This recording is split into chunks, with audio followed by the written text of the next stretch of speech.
Bum, bum, bum, bum, bum, bum, bum, bam, bam, bam, bam, bam. Hey, everybody, guess what? Guess what? It's time for Coffee with Scott Adams, featuring the highlight of your day, the place where your dopamine starts getting on board, starts to become part of your day. Yeah. Sorry I'm a little late. I'll tell you why in a moment. But first, grab a tankard or a stein or a chalice. Grab your cup, your mug, your glass, your thermos, your flask. Fill it with your favorite liquid.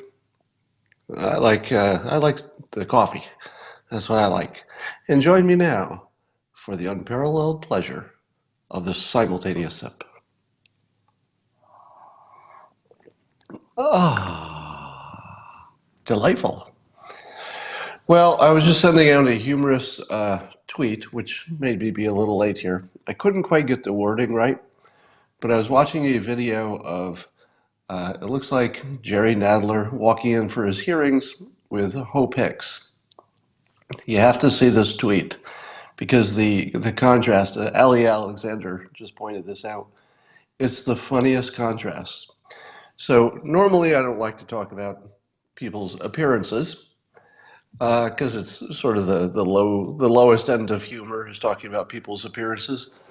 But I can't help it this time. This time it's just sort of in your face.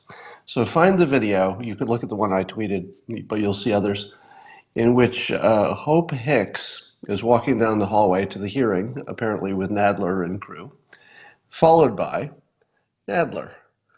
Now, Hope Hicks, I don't know if it's she had a good hair day, the lighting is good, but she looks like I don't know the most beautiful supermodel who ever walked down a hallway, or the second most beautiful. Christina's the most beautiful, but she's walking down the hallway and just looking good and very very out of place in this political hallway with a bunch of politicians, and then the very next person is Nadler. Now Nadler's pants, if you haven't noticed, every year his pants level gets higher and higher until he's wearing his pants starting about here now. And I was trying to write a funny tweet about what's going to happen if his pants keep getting higher. And then I thought, wait a minute, will they think I'm making a tweet about his pants because Hope Hicks is looking good? No, I don't want to do that. That's not the direction I want to go. So I went with you have to keep an eye on Nadler's pants because if they keep rising at this rate, he's going to have to unzip his fly just to talk. And I think that was worth saying. Yes, it wasn't important, but it was worth saying. All right, let's talk about some other interesting news. So both Joe Biden and Don Lemon have once again in public, uh, once again spreading the FPH. Now, if you don't know what the FPH is, there's a reason I'm using the letters instead of the words. Because I did a little test yesterday to see if YouTube would demonetize me for a certain word or a certain set of words. Those words start with F, P, and H. What do you think? Do you think? And I did the test, so I would say nothing else that could possibly be over the line. So I was very clear. It was a single-purpose Periscope, just a test, which then got loaded onto YouTube. What do you think happened? Demonetized instantly. Demonetized. No curse words, no incorrect information. So there were no curses, no incorrect information. It was not offensive in any way. There were no offensive material. The only thing in it was the three words that start with F, P, and H. Those of you who are on Periscope watching this can see what that means. Those of you who are watching this later on YouTube, who are doing it on YouTube, will not see those words, but you can figure it out by context. Now, somebody here is asking me Yeah, if it might be because of another word that sometimes is used to refer to bad people who have a certain belief system. And if I were to spell it backwards, it would be Izan. So I made sure that I didn't use that word, use the word correctly in my test. Now, it did get remonetized fairly quickly. So it was instantly demonetized on YouTube. So the test worked. There was nothing offensive in it. It was just content that apparently somebody doesn't want to monetize. And I do understand that you would not want to pair advertisements with any conversation on that topic because most people talking about that topic are going to say something that the advertisers wouldn't want to associate with. I don't. But here's the problem. Even if you get demonetized temporarily and then remonetized, it doesn't help at all because all of your monetization happens in the first 24 hours. So pretty much, at least in my case, the viewership is 80% on the first day. So if they demonetize the first day and then say, oops, well, it was an overreach, we'll remonetize you, it doesn't help at all. It doesn't help at all because you've already lost all of your monetization. So this was shocking, just shocking, that content that was completely clean and appropriate and not controversial even, not controversial at all. Some people might disagree with it, but it wouldn't be controversial in the normal sense. So anyway, it seems to me that I put a little more work into how we could determine what the algorithm is doing without being the holders of the algorithm. And here's how I do it. What you do is you take a bunch of different accounts, YouTube accounts, and you'd ask them to report their experience. So if they got demonetized, they would report to this central site or something when they got demonetized and what was demonetized.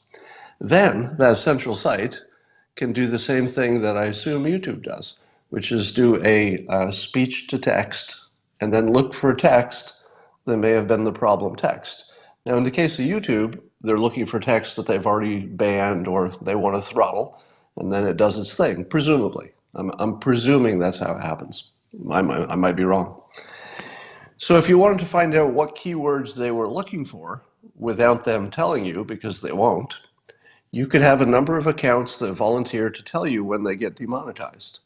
And then, once somebody reports they've been demonetized, this central site, that's sort of a monitoring site, could check their speech to text, only if they get demonetized, and then run it against other people who are demonetized and find the correlations. So if every time somebody says orange, it gets demonetized, you would notice that because it would happen to a variety of accounts that wouldn't have much of anything else in common. So if you had enough accounts who were willing to report when they got demonetized to a central monitoring organization or person, I think you could work backwards.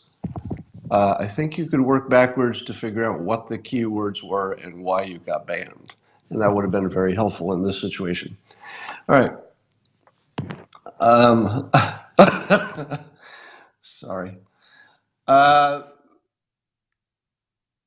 I saw that Chuck Schumer and Tom Cotton, who are on opposite sides of politics, are combining to do some kind of a fentanyl sanctions bill against China. So, in other words, Congress is working across the aisle. Thank you, Congress. Thank you, Chuck Schumer. I'll always call out when the people I don't agree with do something I like. Chuck Schumer is doing something I like a lot. Thank you, Chuck Schumer. Strong play, Chuck Schumer. So I guess the idea is that they will identify what companies have direct or indirect involvement with fentanyl production in China, and if they seem to be, according to us, if they seem to be involved in any kind of illicit fentanyl trade, that we will sanction them and make them hurt financially. Now, what does that tell you that we need to do that? The fact that we need to do this tells you that President Xi lied to our president when he said that he would, increase the penalties on fentanyl and make it a capital case, a death penalty case, and that they would change the law and that they would start getting tough on him. Now, remember what I've said from the start. I said from the start, don't know that you can believe that. That could be just something they're holding out there. And apparently, they were going to hold that hostage possibly as part of the trade negotiations. Do you know what I say if I hear that China is holding that out as a trade negotiation item? Well, what I say would get me demonetized everywhere. Because what I will say privately about China, if that's what they're doing, if they're holding this out as a negotiating variable, well, then I don't want to say what I'm going to say because you can think it. Those of you who don't know, I lost my stepson in October, actually September, to fentanyl, to a drug overdose in which fentanyl was part of it. And I don't think we should do any kind of a trade deal with China as long as fentanyl from there is coming into our country and it's obvious they're not trying to stop it. We should just look for other places to trade. I noted in the news that Apple is starting to ask its suppliers to consider looking around for different countries to build the parts for the iPhones and the iPads. Now, I say to Apple, I'm down. By the way, I own stock in Apple, not much, just ordinary part of my portfolio. But I would be willing to take a hit to my stock, 20%. I would take a 20% reduction in my Apple stock price for them to take on the extra expense of moving to another country, get out of China. So Apple, one of maybe the greatest, you could argue that Apple is the greatest American company of all time. I don't know how you would measure that sort of thing, but you could argue it's the greatest American company. And at the moment, the greatest American company is enriching our biggest enemy in the world. And I'm going to say China is an enemy because as long as they're not doing anything about the fentanyl, they're in let's say a non-shooting war with us in which they're taking maybe 50,000 lives a year, and we're taking none. So I think we should crush their economy. I'm in favor of crushing China's economy because they're not, they're still stealing our IP and sending us poison, killing 50,000 Americans per year and trying to dominate us. We should just crush their economy. I'm not in favor of any kind of trade deal. Now, if we get one, I'm sure the stock will go up. That people will be happy about that. But I really think the long-term move is to get companies out of there and just shut them down because they have not. There's a certain requirement to capitalism, which is trust. Now, even in the capitalist system, of course, nobody fully trusts anybody, and there are plenty of bad actors, etc. So you have to have lots of, a good court system, etc., to make capitalism work. But at the moment, we don't have these kinds of problems with Germany. We don't have the kinds of problems we have trading with China. We don't have them with, I don't know, pick any other country, Mexico. Even Mexico, we've got our issues with Mexico, but we don't have, well, we do have a problem with Mexico. It's a bad example. Let's say India. Actually, I think India might be a little bit of a source for fentanyl. I would have to research that, but there might be some coming in from India. Don't quote me on that because I'm not sure about that. But the point is, China is not a dependable partner, and capitalism doesn't work unless you have some minimum level of trust, right? Trust but verify, but you have to have a minimum level of at least believing they'll do some of the things they say they'll do, and they don't seem to be in that mold. They seem to have taken themselves out of the capitalist system by simply not being a reliable, dependable, honest, or a fair player in any sense. So I say we should move all of our industry out of China as quickly as possible, and I personally will pay extra to get that done. Um, all right, here's a question for you. Who builds the voting machines for smaller democracies? I don't know the answer to this question, so it's a question that I probably should know the answer. I shouldn't ask it. But for countries that have legitimate voting processes and people really do, the leaders do change based on the votes, who makes those voting machines? Let's say Africa. If you were to look at the entire continent of Africa, I don't know exactly how many of those countries have legitimate democracies, how many of them have puppet governments, dictators, etc. But over time, you would expect there would be more and more democratic-looking countries in Africa. Who makes their voting machines? Because whoever makes the voting machines eventually, once they're off of paper ballots, yeah. So there's certainly at the low end, people are on paper ballots. But at some point, even the paper ballots have to be added up, right? Even the paper ballots get reported somewhere, they get into a computer. Somewhere there's some computing going on to count stuff up.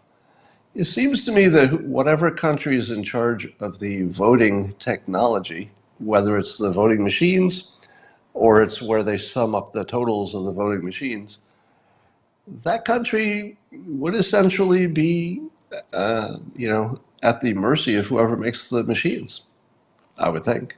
And so I would keep an eye on that. Good news, Russia has put a nuclear,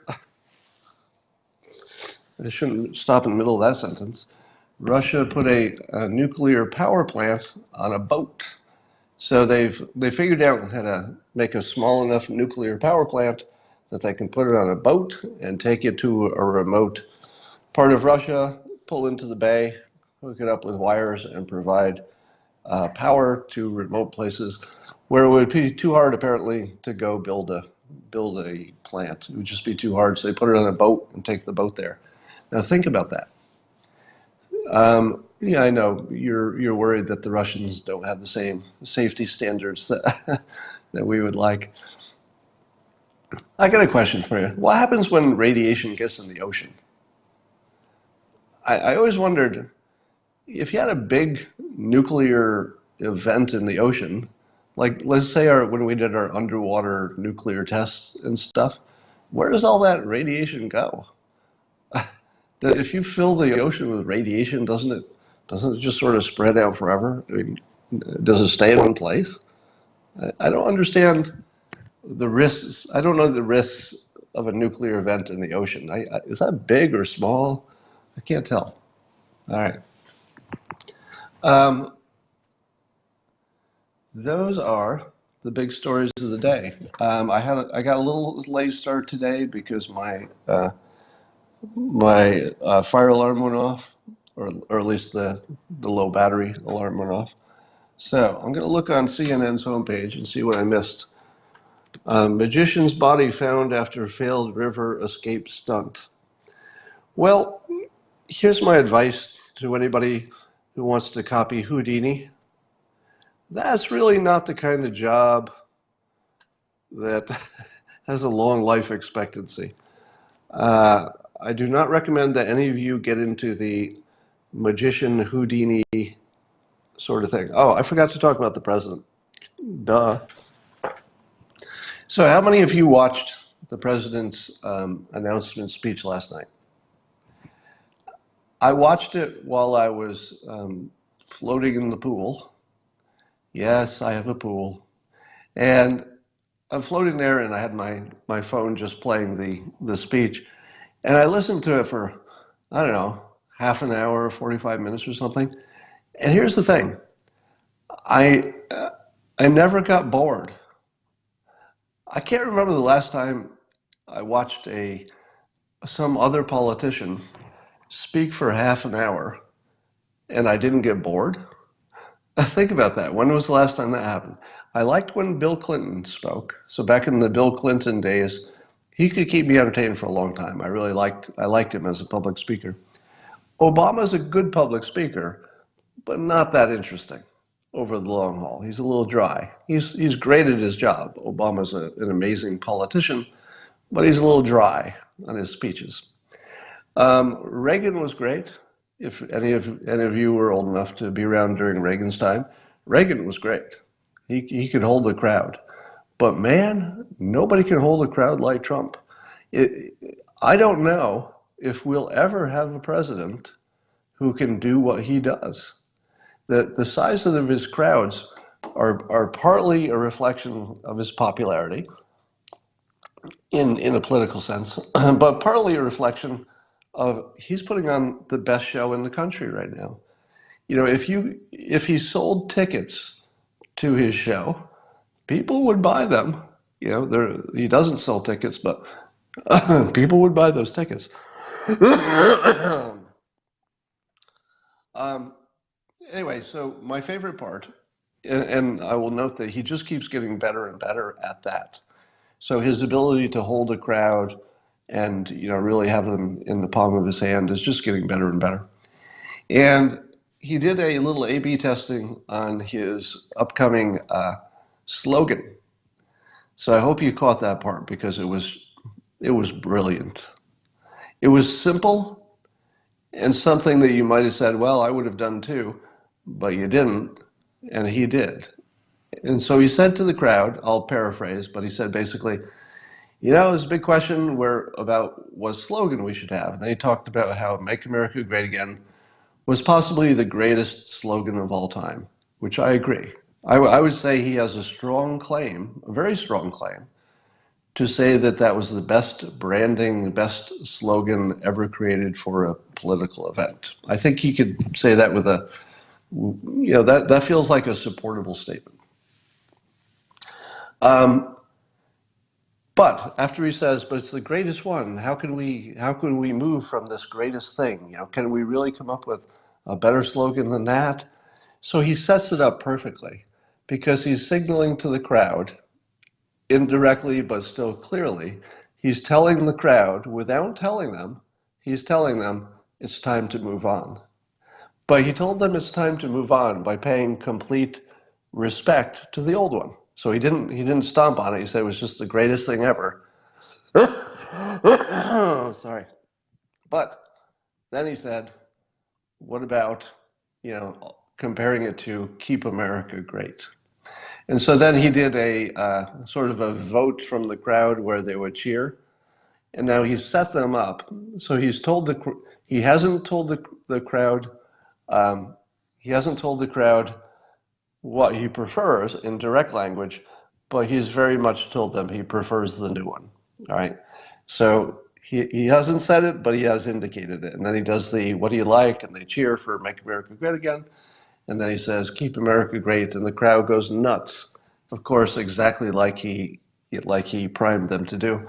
So it was, in one way, you could say it was a fairly ordinary thing to do. He simply asked the crowd for their opinion and monitored their response. So in one sense, very ordinary. But here's the thing. Nobody else did it. It worked. It was an amazing moment. So he has a way of taking the ordinary that was available to everybody. Everybody had the ability to work a crowd this way. He didn't have any special access to a crowd or anything. But he worked that crowd like I have never seen a crowd worked. And I'm going to say that actually as a literal, not a figurative statement. I don't think I've ever seen anybody own a crowd that hard. Musicians own their crowds in different ways, but this was masterful. Now, if you're not aware of the technique, let me tell you the technique he used. Technique number one. He has associated his rally speeches with fun and humor and laughing and good times. So people showed up in the perfect mood. They showed up laughing, happy, ready for a good time. So he's primed them over the years to know that this is going to be a fun night, and they show up in a good mood because they're expecting it, and it becomes self-fulfilling. But here's the brilliant part. For the first, I don't know how many minutes, was a big chunk of time, all the president did was say things that people who were his supporters already believed to be true, and he said them in the way that they believed them to be true. In other words, he just went down the line of everything that a Republican Trump supporter believes is true, and he said it in his own words. That's called pacing. He said nothing that a Trump supporter would disagree with. And he kept hitting it, boom, boom, boom. He did not try to challenge the group. He did not try to introduce a new idea. It was the wrong place. He wanted to pace them. He wanted to say what they were thinking as they were thinking it. And there was a point there where he actually, I forget the exact words, but he actually said something like, "You're thinking this," or "I know what you're thinking," which is technique. That's persuasion technique. So he was trying to create the understanding that what he was saying is what they were thinking. That's pacing. What he's saying is what they're thinking, but he's saying it in a clever way, a little bit better way than they're thinking it. Once he's got them on their side, he asks them to do something. Asking your crowd to do something is a very, very, very, very, very, very, very, very, very, very, very, very effective thing to do. I'm hitting this because if you only learn one thing from this Periscope, it would be the best thing you ever learned. Let me say it again. If you can make your crowd do something beyond, just clapping and showing up. If you can make them do something, you can own them. So he paces them first. Hey, I'm you. The things coming out of my mouth are just the things you're thinking. Then he has them on his side, gets them excited, gets their energy up, and then he asks them to do something, which is to vote which of these things he liked. If you want to do that on a small scale with your own audiences, one of the ways that I did it back in my corporate days was I would hand out Tic Tacs before I talked about a boring topic. And I would tell people, here's some Tic Tacs, pass them around. Everybody take a Tic Tac, because it'll keep you from yawning. And it does. If your audience has a Tic Tac, they won't yawn. People who have a Tic Tac in their mouth don't yawn. It's true. So I would make them take a Tic Tac and pass it around. Now what I'm doing is making them do something. I'm making them do something for me. And that's part of controlling the crowd. If you can make them do something small, you get them on their side. So he wants them to do things. Very important. Physically do things with their body. All right, so it was a masterful time. You can imagine, I felt bad could you imagine one of the Democrats watching that thing? Can you imagine you're one of the Democrat challengers if you watched that Trump rally? You'd just want to quit. It was so strong. I mean, you can dislike this president and still say, all right, even though I don't like this president, that rally was amazing, because it was. It was just amazing. I'm so happy to be alive during this time to actually see this, because you could imagine that describing what this is like to some future generation isn't going to work, because you have to experience it. So I was also thinking, can you imagine how good he is at this right now? Forget about politics. He's just good at this rally stuff and speeches. Imagine how good he will be in his second term in the fourth year. Think about it. Second term Trump, fourth year of his second term. Nothing to lose. Top of his game. Experienced, relaxed, best there's ever been. Imagine last year of Trump rally. Imagine the size of the crowds. Because people will know in his final year, people will know that they'll never see this again. Think about that. In his last year of office, presuming that he gets a second term. Everybody who ever thought of going to one is going to say, this will never happen again. We have to go see this once in our life. The crowds are going to be, he might have a crowd of 1 million. He might be the first president. I'll make a prediction. Here's a prediction. Assuming that Trump gets reelected, which I think is true, in his 4th year of the second term, his last year, I predict he'll have at least one event, live event, that will attract 1 million voters. 1 million. That's my prediction. I think he got over 100,000 at this last one, but 1 million. It'll be the first time. Now, obviously, 1 million people can't watch a live event, so they would be watching screens. They would just be sort of in the general area. But I think he's going to get 1 million people on the street, just out of respect. So that's, somebody says they'll hold me to that. Please do. Oh, July 4th. Yeah, it might be the 4th of July. You're right. In his final year. All right, so that's all I have for now. Sleepy Joe isn't doing much. We're waiting for Trump to live tweet their debates. That'll be fun, and I will talk to you all later.